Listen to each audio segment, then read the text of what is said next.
All right, everybody. Chapter 7. In the studio, the set was slightly rearranged. Typically, Aaron and I were the only ones who sat on camera with my parents.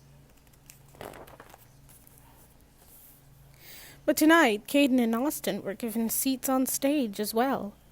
Dad's officials were in a cluster of seats on the opposite side, and in the middle, a bowl waited with all the envelopes I'd picked earlier.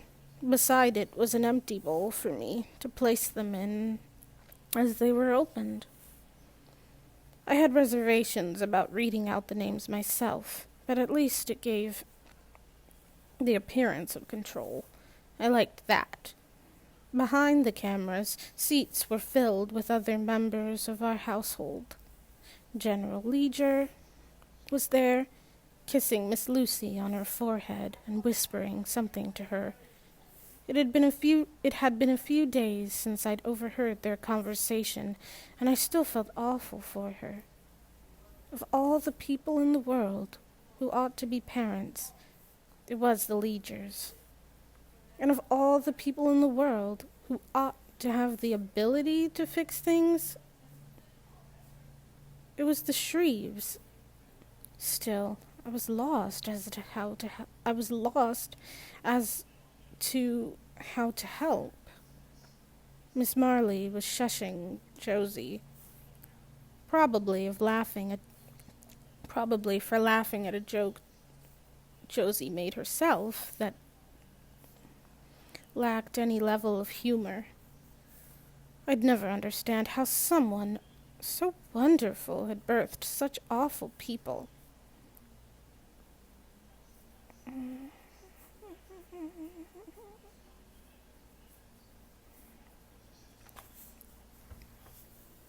My favorite tiara. My favorite tiara? The one I was wearing? It was only my favorite because Josie bent my first favorite and lost 2 stones out of the second. She wasn't even supposed to touch them. Ever. Beside her, Kyle was reading a book. Because clearly everything going on in our country and home was too boring for him. What an ingrate. He peeked up from his book, saw me watching, made a face, and went back to reading. Why was he even here? How are you feeling?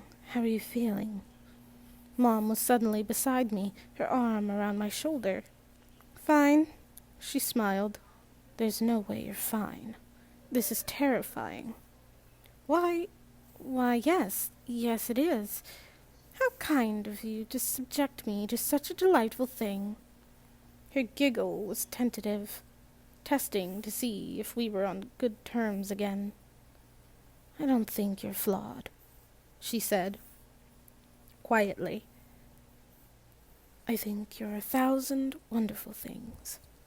One day you'll know what it's like to worry for your children.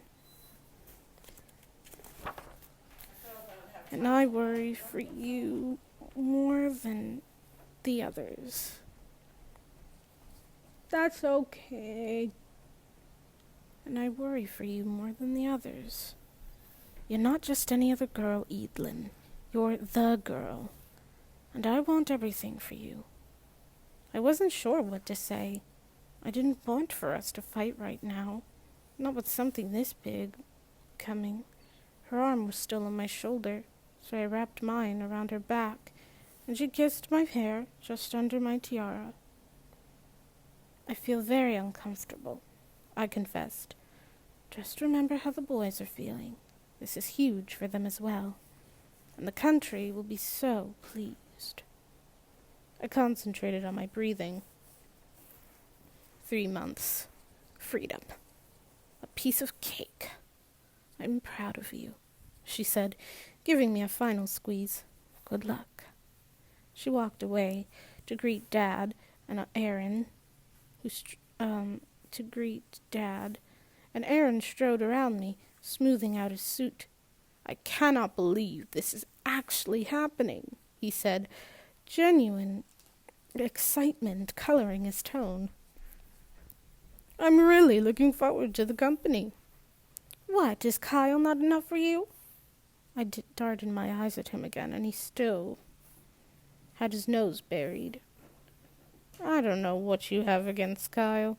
He's really smart." Is that code for boring?" "No, but I'm excited to meet different people." "I'm not." I crossed my arms, partly frustrated, partly protecting myself. "Aw, come on, sis. This is going to be fun." He surveyed the room and dropped his voice to a whisper. "I can only imagine what you have in store for those poor saps." I tried to suppress my smile, but I was anticipating watching them squirm. He picked up one of the envelopes and bopped me on the nose with it. "Get ready now. If you have a basic grasp of English language, you should exchange this part. You should manage this part just fine." "Such a pain," I said, punching his arm. "I love you." "I know you do. Don't worry. This is going to be easy." We were instructed to take our seats, and Aaron threw the envelope back down, taking my hand to walk me to my place. The camera started rolling, and Dad began the report with an update about an approaching trade agreement with New Asia. We worked so closely with them now, it was hard to imagine a time we were actually at war. He touched on the growing immigration laws, and all his advisors spoke, including Lady Bryce. It simultaneously felt like it dragged on forever and passed in an instant. When Gabriel announced my name, it took me a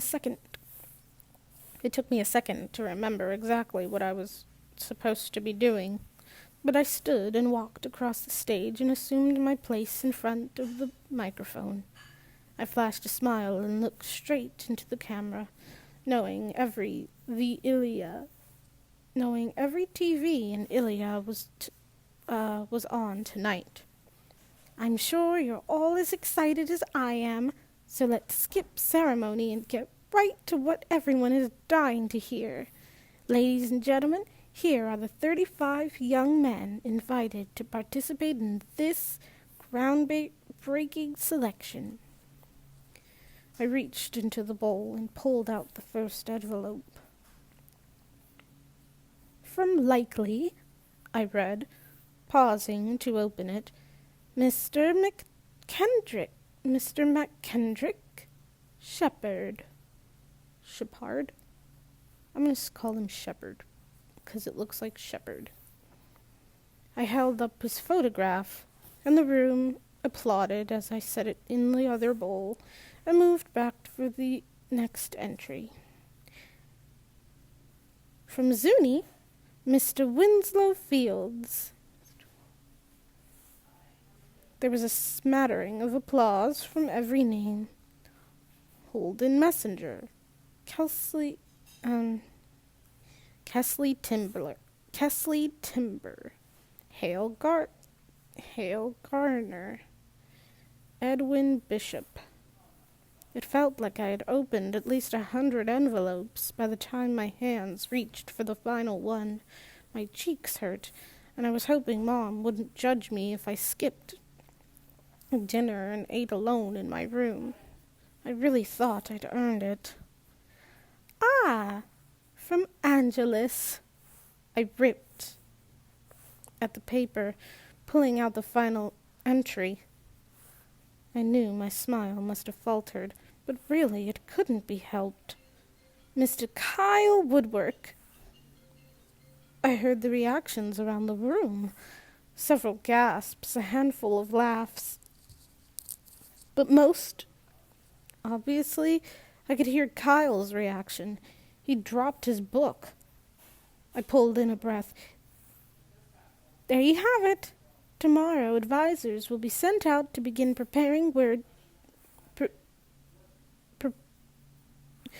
Advisors will be sent out to begin preparing these 35 candidates for the adventure before them, and in one short week they will arrive at the palace. Until then,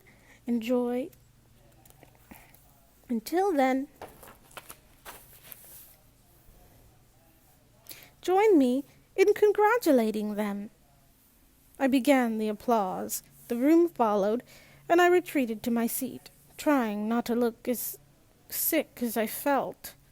Kyle's name being in there shouldn't have shaken me the way it did. At the end of the day, none of those boys understood. None of those boys stood a chance. But something about this felt wrong. The second Gabriel finished signing off, everyone erupted. Mom and Dad walked to the woodworks. I followed right behind them, Josie's laughter acting as a homing beacon. I didn't do it, Kyle insisted. As I approached, our eyes met. I could see he was as upset as I was. Does that even matter? Mom said. Anyone of your age was allowed to put his name in. Anyone of your age is allowed to put their name in. Dad nodded. That's true. It's a bit of a strange situation, but there's nothing illegal about it. But I don't want to be a part of this. Kyle looked at Dad imploringly. Who put your name in? I asked. Kyle shook his head. I don't know. It has to be a mistake. Why would I enter when I don't want to compete?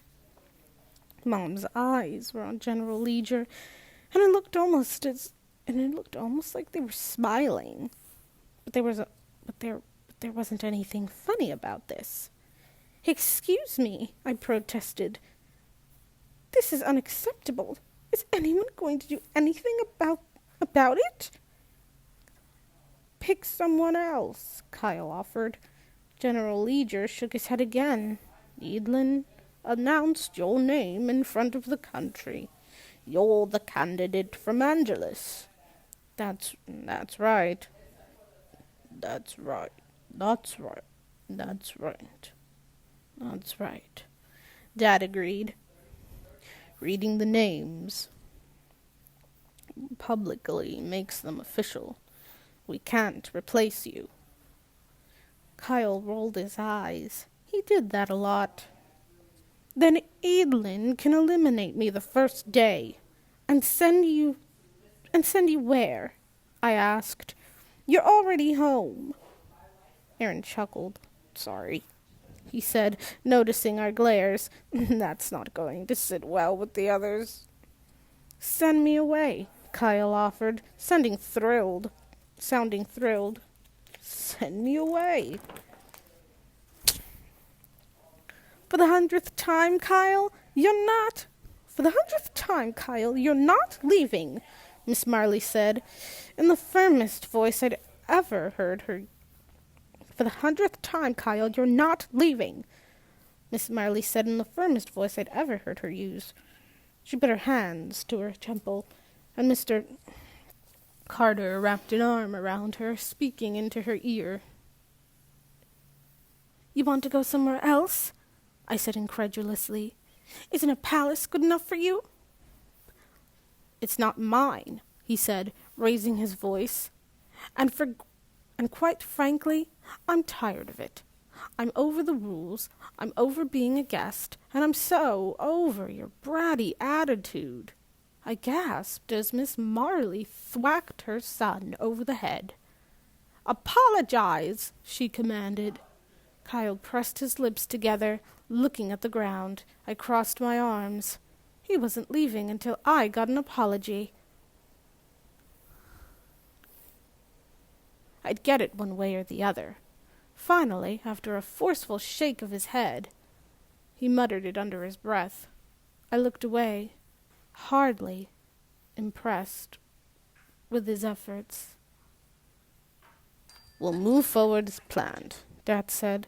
"This is a selection just like any of the others. It's about choices. Right now, Kyle is one option of many, and Evelyn could certainly do worse." "Thanks, Dad." I quickly checked Kyle's expression. He was staring at the floor, seeming embarrassed and angry. "For now, I think we should all get some food and celebrate. This is a very exciting day." That's right, General Legers agreed. "Let's eat." "I'm tired," I said, turning. "I'll be in my room." I didn't wait for approval. I didn't owe anyone anything after tonight. I was giving them everything they wanted.